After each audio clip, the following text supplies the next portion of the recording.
A bit of a bridging market update and also a wider update on the property market this morning. It's the 1st of April, so we're reviewing the quarter to 31st of March. It's been pretty busy for us at DJF. We funded £1,165,000 worth of property projects this quarter.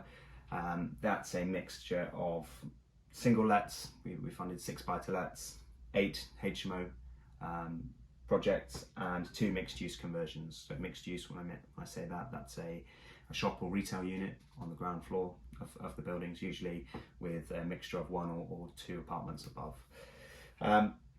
So what have we seen? The market's been crazy busy.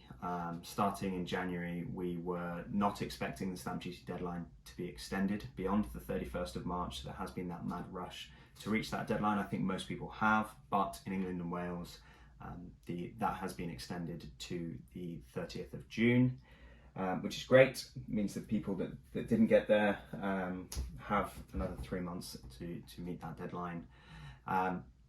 From a lending point of view, the market has opened up significantly in the investment market, buy-to-let and bridging finance. Buy-to-let at the start of the year was around the 75% mark for loan to values. We're now seeing these at 80 and even 85% on a long-term mortgage basis.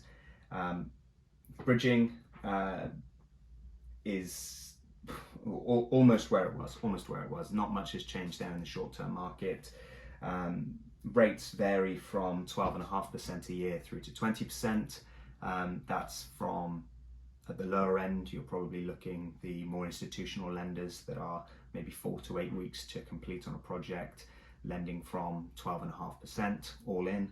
The pricier lenders are maybe 15 to 18, and then you get your very toppy premium for very specialist circumstances at the 20%, a bit racy.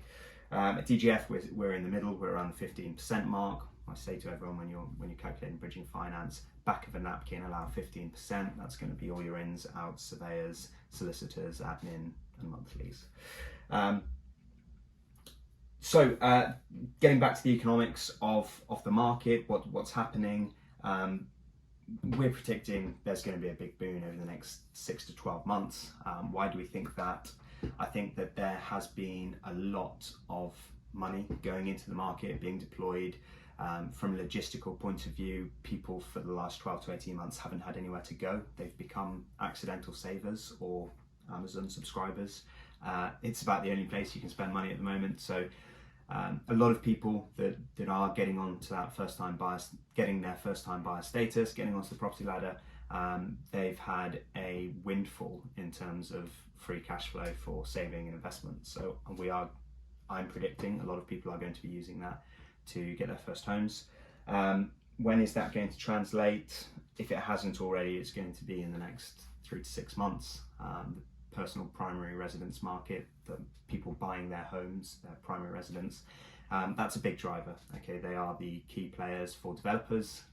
People that are buying to sell, they're always targeting first-time buyer or owner-occupier market. So more money going into that is going to translate into higher values, is going to knock on and affect rental properties. The geography of where we've been particularly busy this past 3 months is focused around the Midlands, the Northeast and Northwest. So a lot of those areas are very busy in terms of rentals, either through housing associations or blue-collar professional lets. So the shared professional market through COVID was affected a little. It kind of either went 2 ways. You had people move out and in with home,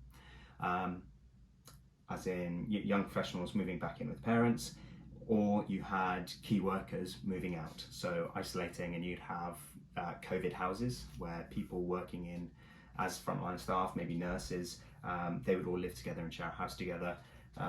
That's starting to dissipate a little, but there was by no means the end of shared accommodation in the last 12 months. It was still needed.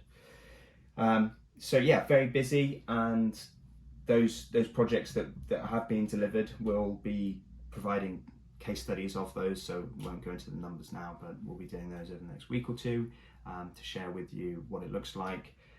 Very, very top level, we've got minimum loans of 35k through to the largest is around 160, 200,000, 160,000, and that's the HMO and smaller conversions of the mixed use.